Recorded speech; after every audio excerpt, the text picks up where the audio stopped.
Ipagpatuloy po natin ang ating pag-aaral ngayon sa isang panibagong series na ating pong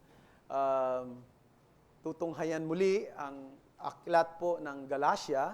At nasa ikatatlong bahagi na po tayo ng ating maaaring long journey dito sa Book of Galatians. At pinamagatan ko po ang ating series na ito na The Gospel of True Freedom. Let us now turn our Bible to Galatians chapter 1. We will be reading verses 11 to 24 sa ang Biblia. Sapagat nais kong malaman ninyo mga kapatid na ang ebanghelyo na aking ipinapangaral ay hindi ayon sa tao. Sapagat hindi ko ito tinanggap mula sa tao o itinuturo man sa akin, kundi sa pamamagitan ng pahayag ni Hesukristo. Sapagkat inyong narinig ang uri ng aking dating pamumuhay sa Judaismo, kung paanong marahas kong inuusig ang iglesia ng Diyos at sinisikap na wasakin ito. At ako'y nanguna sa Judaismo ng higit kaysa sa marami sa mga kasinggulang ko sa aking mga kababayan. Higit na masigasig ako sa mga tradisyon ng aking mga ninuno, ngunit nang malugod ang Diyos na sa akin ay nagbukod, buhat pa sa sinapupunan ng aking ina at sa akin ay tumawag sa pamamagitan ng kanyang biyaya na ipinahayag ang kanyang anak sa akin upang siya'y aking ipangaral sa mga hentil, hindi ako sumangguni sa sinumang laman at dugo. O nagtungo man ako sa Jerusalem sa mga apostol na una sa akin, kundi nagtungo ako sa Arabia. At muli akong nagbalik sa Damasco nang makaraan ng 3 taon ay nagtungo ako sa Jerusalem upang dalawin si Cephas at na malaging kasama niya ng 15 araw. Ngunit wala akong nakita sa mga ibang apostol maliban kay Santiago na kapatid ng Panginoon. Tungkol sa mga bagay na isinusulat ko sa inyo, sa harapan ng Diyos hindi ako nagsisinungaling. Pagkatapos ay nagtungo ako sa mga lupain ng Syria at Cilicia. Ngunit hindi pa ako mukhang nakikilala sa mga iglesia ng Judea na kay Kristo. Narinig lamang nila na sinasabi niya na dating umuusig sa atin, ngunit ipinangangaral niya ang pananampalataya na dati sinikap niyang wasakin, verse 24, at kanilang niluwalhati ang Diyos dahil sa akin. Ito ang salita ng Panginoon.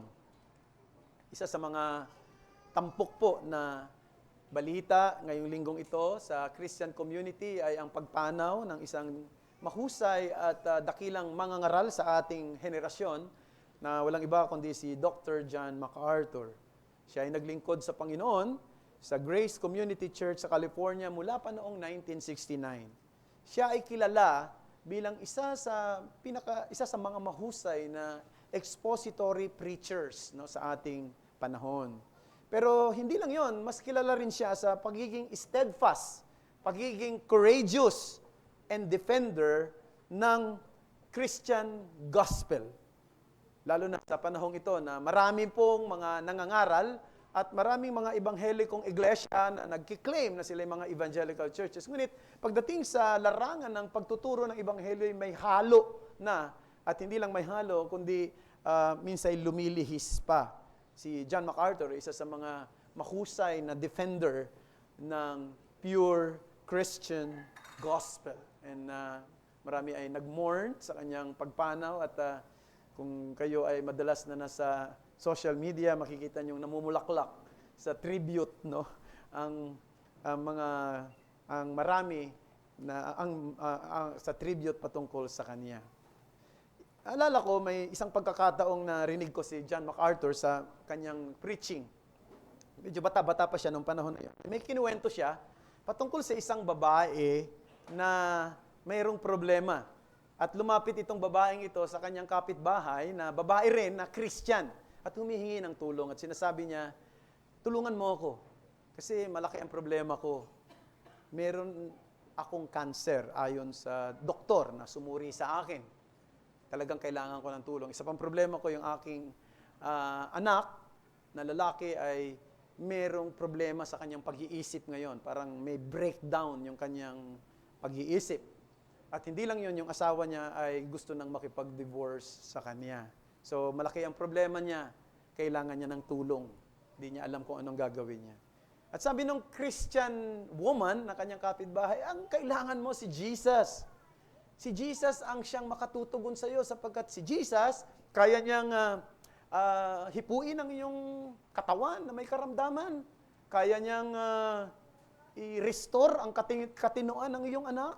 At kaya niya ring ayusin ang problema ng ninyong mag-asawa. Sabi niya, kung ganon, si Jesus nga ang kailangan ko. Gusto ko si Jesus. Kaya nag-pray sila. Siguro, prayer ng pagtanggap. No?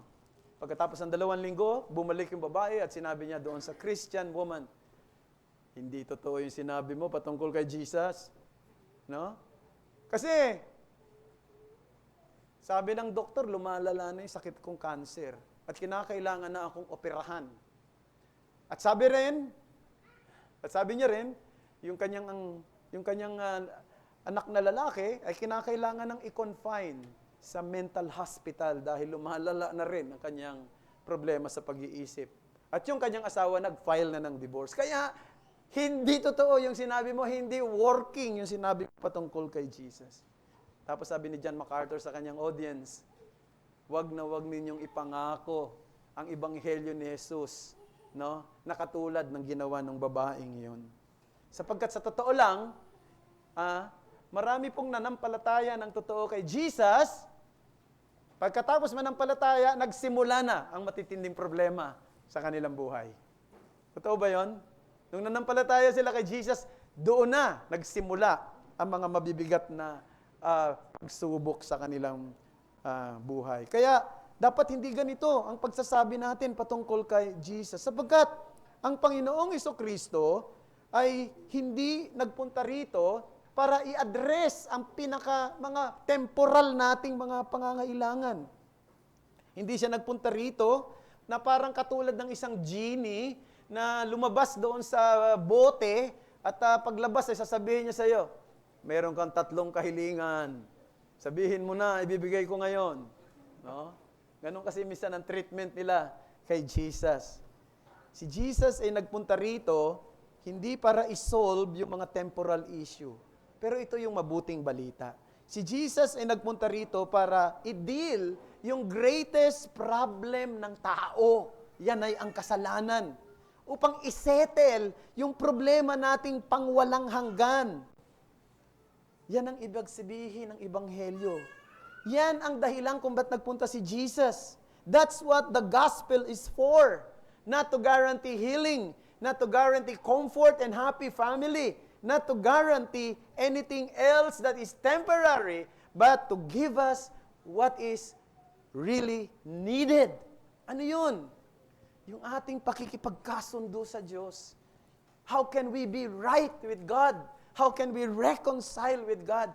The eternal issue that we are about to face, the problem of our sin.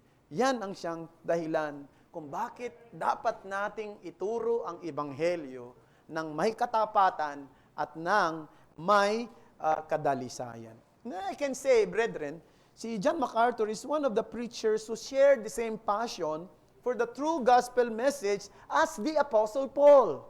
Di ba dito, nakita natin sa sulat ni Pablo sa mga taga-Galacia, yung kanyang, pwede kong sabihin sa Tagalog na banal na pagkagalit doon sa mga tao na nangangaral ng ibang ebanghelyo. At sabi pa nga niya, na yung mga nagtuturo ng ibang ebanghelyo, kahit na anghel pa yan galing sa langit, sabi, let them be accursed. Sila'y dapat pakasumpain.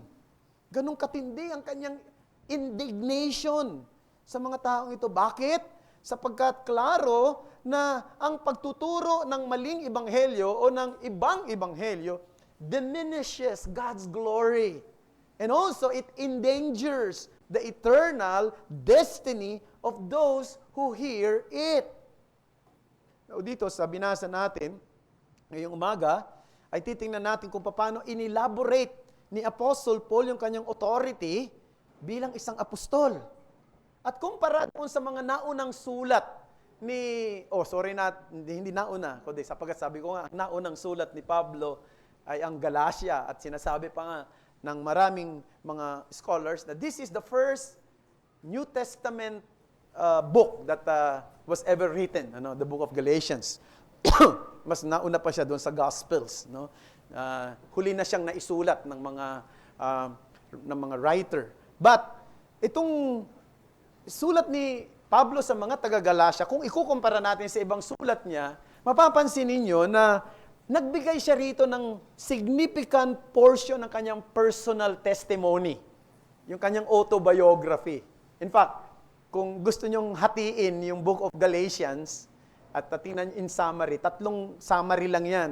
Yung first 2 chapters, yun yung kanyang autobiography. Yung third and fourth chapters ng Book of Galatians, yun yung kanyang theology. No? Theological. So, biographical, theological. Pagdating sa 5 and 6 chapters, nandun yung ethical naman. Paano in-apply ni Pablo yung theology sa buhay ng mga Christian. So, that is, I think, the simplest summary of the book of Galatians. But dito, mas makikita natin napaka-significant portion yung kanyang personal testimony. Binanggit niya rito yung buhay niya nung wala pa siya sa Panginoon, nung hindi pa siya naligtas, tapos yung kanyang dramatic conversion. Pagkatapos, ano yung naging buhay niya matapos siyang makakilala kay Kristo? Yun ang kanyang binigyan ng diin. Binibigyang klaro ni Apostol Pablo na siya ay isang totoong apostol ni Jesus. Sapagkat marami nagdi-discredit ng kanyang message. Lalo na yung mga Judaizers na binanggit ko na matapos na umalis si Pablo at saka si Bernabe doon sa lugar na ito ng probinsya ng Galacia. Ano yan? Iconium, Pisidian Antioch, Lystra, and Derbe. Matapos siyang umalis, dumating naman yung mga Judaizers. Ito yung mga Hudyo na naniniwala kay Jesus, pero gusto nilang i-incorporate doon sa kanilang gospel yung circumcision at yung mga ceremonial law ni Moses, na bahagi daw yon ng gospel na dapat ay malaman ng mga tao. So, sinasabi ng mga Judaizers, at makikita mo, yun ang siyang mahihiwatigan mo sa tono ng pananalita ni Pablo, na dinidepensahan niya yung kanyang sarili. Kasi sinasabi ng mga taong ito, si Pablo kulang yung kanyang gospel sapagkat hindi niya in-include dito yung circumcision sa mga Gentiles. Hindi niya in-include yung mga ceremonial laws na mahalaga daw yon sa gospel. Pero pinatunayan ni Pablo na ang kanyang ebanghelyong itinuturo ay puro. Hindi ito galing sa tao. Ito'y galing sa Diyos. At hindi lang yun. Ito ay transformational. Reliable ito sa kanyang laman sapagkat hindi lang ito galing sa Diyos at hindi ito galing sa tao, kundi ito'y nagdadala ng pagbabago sa buhay ng mga tao. At ang buhay na patotoo ay walang iba kundi si Apostol Pablo mismo, ang pagbabago ng kanyang buhay. So yan ang mensahe na gusto kong bigyan natin ng pansin ngayon. True gospel is not man-made. It is God-given and life-changing. True gospel is not man-made. It is God-given and life-changing. Meron pong 2 headings po ako na isi-share sa inyo ngayon. First, the transcendent truth of the gospel. And then pangalawa, the transforming touch of the gospel. The transcendent truth of the gospel. Verses 11 to 12. Basahin natin ulit. For I would have you know, brothers, that the gospel that was preached by me is not man's gospel. For I did not receive it from any man, nor was I taught it, but I received it through a revelation of Jesus Christ. So, 2 bagay ang gusto kong makita natin doon sa statement ni Paul na yun. Una, the gospel is not received from men, sabi ni Paul. The gospel that was preached by me, sabi niya, is not according to man. In other words, it didn't originate from human ideas or tradition. It is not a product of human reasoning, nor was it developed or handed down by men. Now, binibigyang diin ito ni Pablo sapagkat marami ay tumutulig sa kanya pagdating sa itinuturo niyang ebanghelyo. Hindi, sabi niya, Galing sa Diyos itong ang mensaheng ito, hindi ito galing sa tao. Hindi nga ito galing sa 12 apostol eh. Hindi nga sila ang nagturo sa akin ng ebanghelyo eh. At isa pa rito, no? Binibigyan niya rin ng pansin dito at maaring, kumbaga parang pinahahapyawan niya yung mga pariseyo. Sapagkat, alam nyo, pariseyo rin si Pablo dati. Ang mga pariseyo, nung panahon, lalo na nung panahon ni Jesus, mapapansin ninyo, yung kanilang mga religious practice, hindi lang talaga galing sa Old Testament. Galing sa mga tinatawag na tradition. So, maraming tradition ng mga Hudyo. At yung mga tradition nila, nakasulat yan kung tawagin Mishnah. No? At meron pang Talmud. Yung Talmud, parang isang klase yun ng mga discussion. Ano bang tawag doon sa batas atin na nagiging Ate Banji, ano bang tawag doon sa batas? Wala naman sa Constitution, pero nagiging parang batayan na rin ng jurisprudence. Di ba yung jurisprudence, mga discussion yan at mga desisyon ng Supreme Court na interpretasyon nila sa batas. Pero hindi malinaw doon na nakasulat ganito, ganyan. Pero yung interpretation at nagiging batayan na rin ng kanilang mga desisyon. Itong mga Hudyo nung unang panahon, maliban lang sa lumang tipan, maliban pa sa lumang tipan, na kung tawagin ay Torah, yung law, yung 5 books of the law, meron silang tinatawag na Talmud. Yung Talmud, ito yung mga discussion ng mga rabbis. At mga discussion nila, nagiging batas na rin. At naisasali nila sa mga henerasyon. Halimbawa yan, bibigyan ko yun ng halimbawa. Yung paghuhugas ng kamay bago kumain. Nalala nyo, merong pumuna sa mga alagad noong kumakain sila, tapos sabi ng mga Pariseo, bakit hindi naghuhugas ng kamay yung mga alagad? Tanong ko, nasaan sa lumang tipan yung utos na dapat naghuhugas ng kamay bago kumain? Wala, pero maganda yun, maghugas ng kamay, di ba? Lalo na ng pandemic, di ba? Talagang hugas tayo ng hugas. Nagkakatuyo-tuyo na nga yung ating mga kamay, kakalagay ng alcohol eh. Maganda yun, for hygiene. Pero, kung gagawin mo siyang religious practice, magiging bahagi ng spirituality mo yung paghuhugas ng kamay, may problema na yon. Di ba? Yun ang nangyari. Galing yun sa tradisyon ng mga Hudyo na inadapt na isinali ng mga Pariseyo at naging parang bahagi na ng kanilang paniniwala na kapag hindi mo ginawa, ay parang hindi na nalulugod ang Diyos sa iyo. Di ba? Parang equivalent na rin ng pag-disobey mo sa Diyos. Parang dito sa kinagisnan nating relihiyon, marami sa atin, lumaki naman sa paniniwala sa Roman Catholic Church. Marami sa practice na kinagisa sa Roman Catholic Church, wala sa Bible. Galing sa tradisyon na hinanded down sa generation. Halimbawa, yung 7 sakramento. Wala naman sa Bible yun. No? Yung Mass is a repeated sacrifice of Christ. Maraming hindi nakakaalam yan. Pero sa totoo lang, pag sinabi mong Mass, at tingnan mo yan kahit sa definition ng Roman Catholic encyclopedia or saan pa man hanapin. Pag sinabing Mass, it is a repeated sacrifice of Christ. Na si Kristo ay sinasakripisyo sa tuwing merong misa. No? Yun. Saan nanggaling yun? Yung pagka ikaw ay may kasalanan, magko-confess ka sa pare. At depende sa klase ng kasalanan mo, bibigyan ka rin ng depending ng klase ng panalangin na gagawin mo. Ito lang nagawa mo. Nagnakaw ka lang ng mangga. Itong mga siguro ilang linya lang ng panalangin na gagawin mo. Pero kung ang ninakaw mo na yung kalabaw na mismo, medyo mas matindi na yon. So parang ganyan. Yan ay mga tradisyon. No? At yung paniniwala na si Pope ay kahalili ni Kristo, successor ni Peter, and among many others, those were tradition. Tradition na nanggaling sa tinatawag na Council of Trent, Vatican I, Vatican II, at marami pang iba. Yan ang sabi ni Jesus sa mga tradition. Matthew 15:6, di ba sabi niya, alang-alang sa inyong tradisyon, pinawawalang bisa ninyo ang salita ng Diyos. So dito makikita natin yung sinabi ni Pablo, na yung ebanghelyo daw ay transcendent eh. Bakit? Hindi galing sa tao. Hindi niya natutunan sa tao. Hindi sinabi ng mga apostol na 12 sa kanya. Saan ang galing? Ito yung pangalawang bahagi. It is not received from men, but revealed from the Master. Not received from men, but revealed from the Master.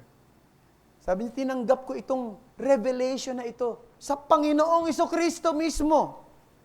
What a statement! What a claim! Paul boldly asserts that he received the gospel not from human teaching, but through direct and supernatural revelation. Tulad ng 12 apostol. Saan nakuha ng mga apostol, yung 12, yung ebanghelyo? Kay Jesus! Di ba? Dahil naging apostol sila ni Jesus mismo. Saan nakuha ni Pablo yung ebanghelyo na kanyang tinuturo? Galing mismo kay Christ through supernatural revelation. Perhaps, nangyari ito doon sa panahon ng Damasco. Noong siya ay naglalakad sa daan ng Damasco, nakasakay sa isang kabayo, at doon ay nagpakita ang Panginoong Jesucristo sa kanya, di ba? At yung kalwalhatian ni Jesus ay nandoon at nagsalita sa kanya, Saulo, Saulo, bakit mo ako pinag-uusig? At that moment, the essence of the gospel was unveiled to him. At ano ba yung nangyari kay Pablo matapos niyang marinig ang tinig ni Jesus? Di ba 3 araw siyang nabulag? And imposible. Ayon sa mga scholar, na yung 3 araw na yun, ang Panginoong Jesucristo, tinuruan siya. Sa kanyang madilim na kalalagayan sa kanyang mata, nangusap ang Diyos sa kanya, si Jesus sa kanya, through a direct revelation.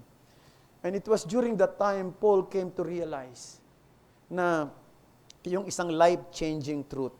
Ano yun? Na ang tao, hindi pala siya magiging right with God sa pamamagitan ng law-keeping. Hindi pala siya tatanggapin ng Diyos sa pamamagitan ng kanyang pagsisikap na sundin ang batas na sinulat ni Moses. Kasi yun ang hangarin ng mga Pariseyo na katulad ni Pablo eh. Kaya nga napaka-istrikto nila sa batas at handa silang pumatay diyan sa batas na yan. Pero nakita niya, ay hindi pala ito ang paraan para ako tanggapin ng Diyos sapagkat wala naman talaga nakasusunod ng ganap at sakdal doon sa batas ng Diyos. Wala naman, di ba? Pero merong nakasunod ng ganap at sakdal sa batas ng Diyos at yan ay walang iba kundi si Jesus. He perfectly obeyed the law on our behalf. And then, Paul goes on further regarding the gospel's origin. Verse 15, sabi niya, but when he who had set me apart before I was born and who called me by his grace. Yeah, this is astonishing, brethren. Imagine mo, sabi niya, binukod ako. Hindi ng magulang ko, hindi ng institusyong relihiyong kinagisnan ko, ibinukod mismo ako ng Diyos bago pa ako ipanganak. At ito ay dahil sa biyaya niya sa akin. Ang ganda, di ba? Bagamat tayong mga Christian, mga kapatid, wala naman tayong katulad ni Pablo na binukod para maging apostol, para sa isang special task of apostleship. Pero gusto ko ring sabihin sa bawat isa sa atin, bago pa itatag ang sanlibutang ito, binukod na tayo ng Diyos para sa Kanya. Malinaw yan sa Biblia. Diba? Ephesians chapter 1 verse 4. Every Christian has been chosen by God before the foundation of the world. Ay bakit tayo pinili ng Diyos? Hindi dahil may nakita siyang kabutihan sa atin. Hindi dahil nakita niya magaling tayo o pagkagamit-gamit tayo. Wala siyang nakitang ganon. Ang nakita niya makasalanan tayo. Pero sa kanyang biyaya, sa kanyang sariling pagpapasya, sa kanyang sovereign will, pinili niya tayo. Yun ang malinaw sa salita ng Diyos. At ang pagpili na yan ay isang biyaya. Kaya sabi ng Ephesians chapter 2 verse 8, for by grace you have been saved through faith. And this is not on your own doing. It is the gift of God. So the work of salvation is entirely the work of God's grace. God has planned it, God has initiated it, and He accomplished it by Him alone. Kaya nga, di ba, laging isa sa mga battle cry of Reformation, di ba, yung salitang puro alone. Di ba? By faith alone, by grace alone, in Christ alone. Di ba, yan ang binibigyang diin natin lagi sa ating mga pagtuturo pagdating sa dakilang gawain ng reformations. Na ang lahat ng ito ay gawa ng Diyos. Hindi ito, wala tayong ambag dito. Wala tayong bahagi rito. And anybody who understood this truth will be transformed. And that leads me to my second heading. The transforming touch of the gospel. Now, Paul made some details about his experience of God's grace. So, tatlong bagay ang makikita natin patungkol sa karanasan ni Pablo ng biyaya. Una, pinakita niya rito, bago ako naligtas, before his conversion, ano siya? Siya daw ay great persecutor of the church. Verse 13, I persecuted the church of God violently and tried to destroy it. Ganun ang buhay ni Paul. Sa dati niyang buhay, aktibo siya sa pag-uusig ng mga Kristiyano, ng iglesia. Acts chapter 8 verse 3, no, naka-record yan doon. Bumupunta siya sa bahay-bahay. Kinakaladkad niya mga babae at mga lalaki patungo sa kulungan. Ang kanyang goal ay hindi tuligsain ang Kristyanismo, kundi wasakin ito. Hindi siya naghahanap, hindi niya pinupuntahan yung mga bahay ng mga Kristiyano para malaman niya ang daan ng kaligtasan. No? Kaya nagpupunta siya doon. Hindi dahil sa curious siya, ano ba mga paniniwala ng mga taong ito, nagpupunta siya roon dahil gusto niyang atakihin sila. At yun ang kanyang zeal, yun ang kanyang kasikhayan, yun ang kanyang alab sa kanyang puso. Siguro napakahirap ma-encounter ito si Paul, no? Napakahirap ma-encounter yung mga taong hostile sa Kristyanismo, hostile sa pananampalataya. Di ba? Yung hirap, lalo na kapag nangangatwiran na ng mapilosopong pangangatwiran.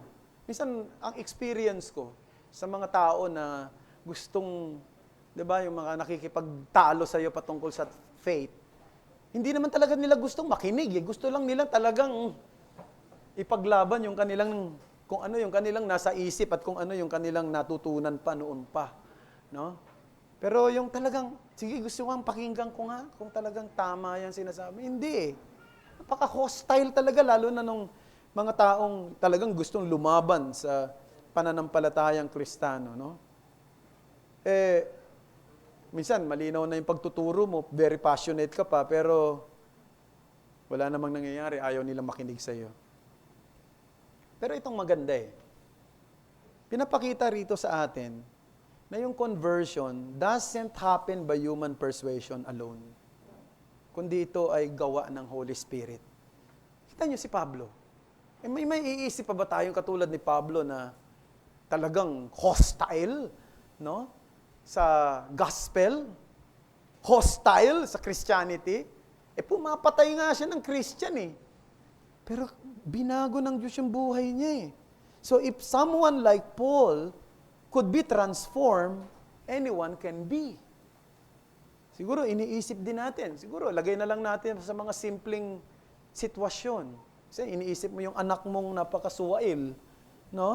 O isang kaibigan mo na walang interes sa mga bagay ng Diyos. O isang profesor sa university na nagtuturo, hindi totoong merong Diyos. Walang umiiral na Diyos. O isang kamag-anak na napaka-deboto sa kanyang religious tradition, hindi naman nakabatay sa Biblia. O isang tao na involved sa iba't ibang klase ng illegal na gawain na parang napakatigas na ng puso. Huwag tayong sumuko. Tandaan natin si Pablo. Hindi lang niya ini-ignore ang Ebanghelyo. Winawasak niya ang mga naniniwala rito. Pero kumilos ang Diyos sa kanyang buhay. Naging Kristiyano siya. Not by human persuasion, but by the powerful grace of God. So, don't lose hope. Keep praying. Keep proclaiming the true gospel. Because God can transform even the most hardened heart. God can transform even the most hardened heart. So, yun yung una. Before His conversion. At His conversion. Ano nangyari? God is pleased to reveal Christ. Verse 15 to 16a. Sabi doon, He who had set me apart before I was born and who called me by His grace. Ito yung gusto kong mapansin yung salita. Was pleased to reveal His Son to me. Was pleased to reveal His Son to me. Ang ganda ng salitang yun, mga kapatid. I love that statement. It was God's pleasure to call me. Whatever the Lord pleases to do, He will do. And He does. Because He is a sovereign God. Diba? Sabi ng Psalms 115 verse 3 yata yun, diba? God is in heaven and He does whatever He pleases to do. So ang totoong karanasan ng kaligtasan ay ganito. Na please ang Diyos na iligtas niya ikaw. Na maaaring yung dumating ang kaligtasan sa iyo, dramatic, katulad ni Paul, maaaring hindi rin naman. No, wala naman nangyari. Walang physical intense, walang emotional overwhelming. No, pero alam nyo, ano man ang paraan ng pagliligtas ng Diyos, merong internal miracle na nangyayari sa loob ng puso. At yun ang profound doon. No? Alam niyo yung internal miracle na yon na hindi niyo maaring nararamdaman?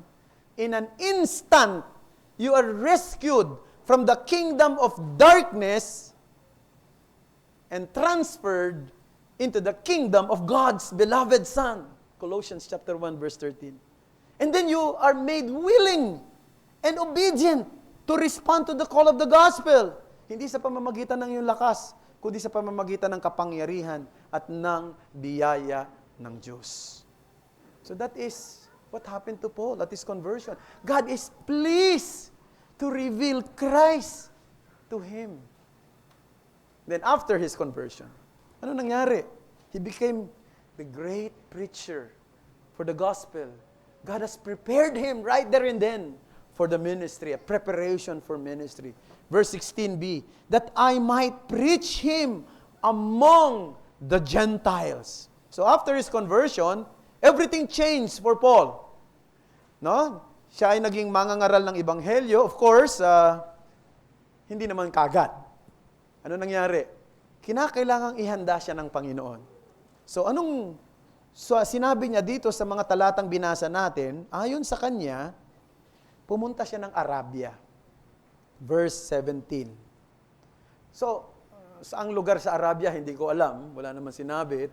Maging mga scholars nagtatalo patungkol dito. Ito bang Arabia na ito, yung Saudi Arabia na alam natin ngayon?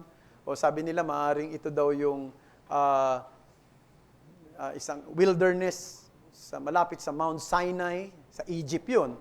O yung tinatawag daw nilang nung araw ay Kingdom of Nabatea, na ito ay modern Jordan sa ating panahon ngayon. So whatever, hindi ko alam, at walang nakakatiyak. Pero sabi niya, nagpunta ako ng Arabia.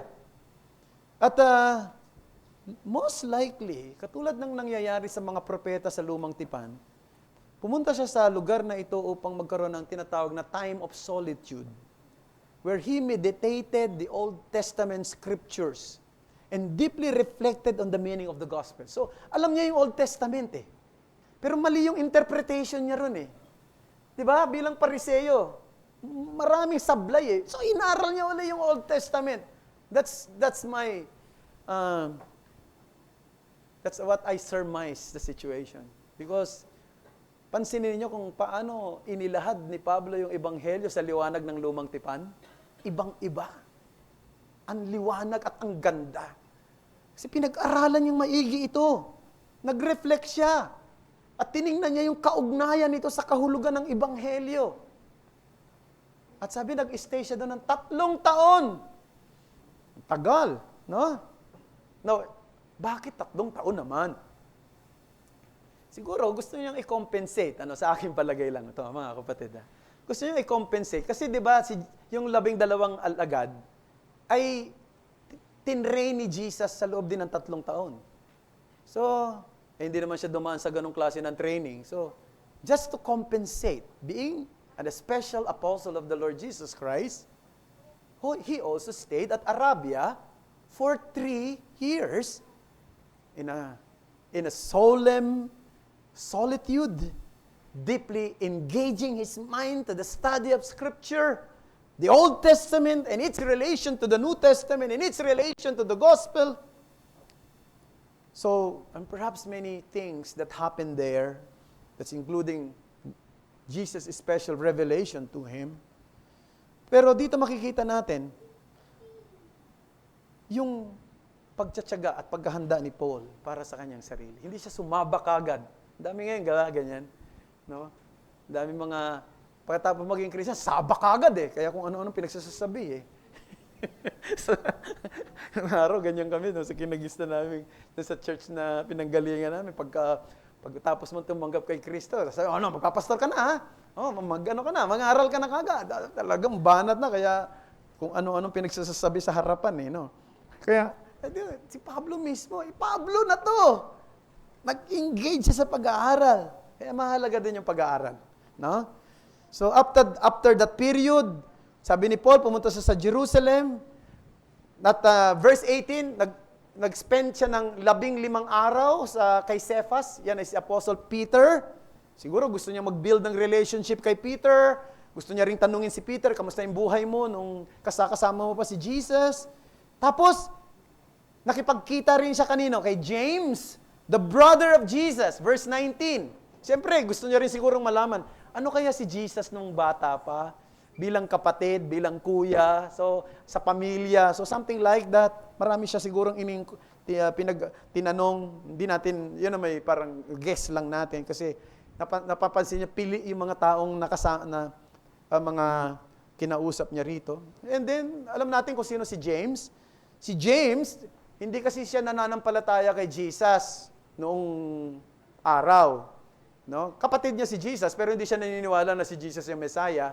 Pero noong nag-resurrect na si Jesus, yung mga magkakapatid naging Christian, naging follower ni Jesus, di ba? At si James ay naging isang prominent leader ng Jerusalem Church. Di ba? Natandaan nyo na siya ang naging leader ng Jerusalem Council sa Acts chapter 15. And then Paul went to the region of Syria and Cilicia, verse 21, where he likely began his preaching ministry.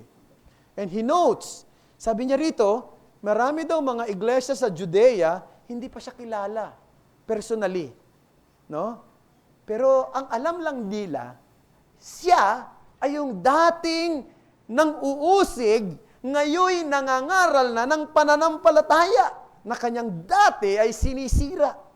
At sabi, at silang lahat ay nagbigay ng kaluwalhatian sa Diyos dahil sa akin. So dito makikita natin, the gospel truly transform people. Yung iba, katulad ni Pablo, napaka-dramatic, napaka-radical ng transformation. Maaaring yung iba naman, hindi kasing radical, no? Hindi ka naman kasi gumagawa ng matitinding kasalanan nung araw, pero dahil nga hindi ka katulad ng ibang taong matitindi ang ginagawang kasalanan, nagiging self-righteous ka. Ang tingin mo sa sarili mo, mas mabait ka, mas magaling ka, mas matuwid ka kaysa sa iba. Nung nakilala mo si Jesus, nakita mo yung pagiging self-righteous mo. Nakita mo na, makasalanan din pala ako. Di ba? O yung iba naman, kasi lumaki sa Christian home, lumaki sa pamilyang Kristiyano, madalas na nilang naririnig yung ebanghelyo, dinadala sila ng magulang nila sa church, o kaya naman pinangangaralan sa bahay nila, pero walang dating, walang interest. Di ba maraming ganyan? Lumaki na sa iba nga, pastor pa yung tatay nila eh. Pero, baliwala pa rin yung baliwala pa rin sa kanila yung gospel. Wala silang interest. Until one day, biglang parang may liwanag na nag-break in. Nagkaroon ng conviction. Finally, nakita nila yung kagandahan ng ginawa ni Kristo sa mga makasalanang tulad nila. Ang punto ko rito mga kapatid, ang bawat Kristiyano ay may kwentong kakaiba. Pero iisa lang yung storyline. Ano yung storyline na yun? Pinili ka ng Diyos bago pa itatag ang sanlibutan ito. Tinawag ka niya sa pamamagitan ni Kristo para makilala mo siya. Manampalataya ka sa Kanya at sumunod ka sa Kanya. At inilagay ka niya sa isang particular na sphere of service. Sumaring iba, tinawag bilang pastor, bilang mangangaral, bilang teacher, bilang encourager, o bilang server. Hindi nakikita ng marami, pero naglilingkod. Supporter. What matters most is not the title, but that you know where and how God has called you to serve. That is how the gospel transform people. So kung ikaw ay hindi pa Kristiyano ngayon, I urge you, run to Christ while there is still time. So maaaring lumaki ka sa isang Kristiyanong pamilya, pero hanggang ngayon, di ka pa Christian. O maaaring tingin mo, mabait ka naman. Di mo nakikita na yung kabaitan mo, nagiging daan para maging self-righteous ka. O mayroon kang ginagawa, ikaw ay nai-involve sa iba't ibang klase ng kasamaan at nahihirapan kang makawala. Kailangan mo ng isang tagapagligtas. Kailangan mo ng isang manunubos. Kailangan mo ng babago ng iyong pagkatao. Yan ay si Jesus. Huwag ka nang magpa-delay. Huwag ka nang mag-antala pa. Lumapit ka sa Kanya. Siya ay tagapagligtas ng mga makasalanan. Siya ang daan patungo sa buhay. At kapag lumapit ka sa Kanya, magpasakop ka sa Kanya ng buong buo at sumunod ka sa kalooban niya. And make yourself available for service. No? Sa anumang paraan na pwedeng maglingkod ka sa Diyos sa pamamagitan ng Kanyang iglesia. At tandaan mo, anumang gagawin mo, gaano man kaliit, gaano man kalaki, para sa Panginoon. Sabi ng 1 Corinthians 15:58, your labor in the Lord shall never be in vain. Na amang pagpapagal na gagawin mo para sa Panginoon ay hindi mawawalan ng kabuluhan. Manalangin tayo. Salamat sa iyo, Panginoong Diyos, sa mga salita mo na aming napag-aralan, gaano man kasimple ang mga pangungusap galing sa mga katotohanang nakasaad sa iyong banal na aklat. Naway gamitin mo ito at isulat mo ito sa puso namin. At makita namin ang kagandahan ng Ebanghelyo. Naway hindi mawala ito sa amin. Hindi mawala ang ningning at kinang ng Ebanghelyong aming tinanggap. Isang pagpapala na siyang matagal mo ng pinlano sa mga taong iyong hinirang bago pa itatag ang sanlibutan. At sana aming Panginoon, walang sino man sa amin dito ay magbaliwala nito sapagkat alam namin buhay at kamatayan ang nakataya rito. Muli, ang papuri ay tanging sa iyo lamang at maraming salamat sa mga salitang ito na amin pong napagbulayan. Ito ang aming dalangin sa ngalan ni Jesus. Amen.